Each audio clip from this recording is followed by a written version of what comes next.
Bago pa man matapos ang taon, nakahanda na ang Department of Public Works and Highways ng Region 11 para sa kanilang proyekto sa susunod na taon. Kung ano ang mga ito, alamin natin sa ulat namin kasama ang Peng Alinio ng Radyo ng Bayan Davao.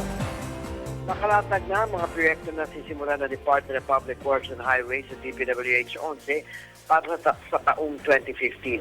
Ayon kay DPWH 11 Regional Director Mariano Alquiza, naaabot sa mahigit 13 bilyong piso ang pondo na inilaan ng kanilang tanggapan para sa iba't konstruksyon o proyekto na nakalatag ngayon pa lamang. Tulad anya ng 3 tulay ng Davao City kung saan kailangan na itong palaparan upang maitsa na ang traffic na dinudulot sa kalsada sa downtown area at sa mga highways. Dito rin dumatagsa sa lungsod ang bumibisita na o mga negosyante mula sa iba't bahagi ng Mindanao.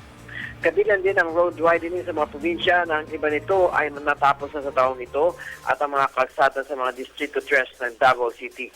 Habang ang mahabang kalsadang gagawin na nagkakahalaga ng 4 milyong piso na nasimulan na sa taong ito ay matatapos na sa susunod na taon sa may kapalong ang Talaingot, Davao del Norte.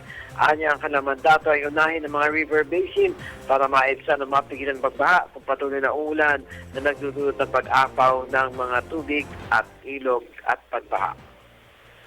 Para sa Telebisyon ng Bayan, Peng Alinio, Radyo ng Bayan, Davao.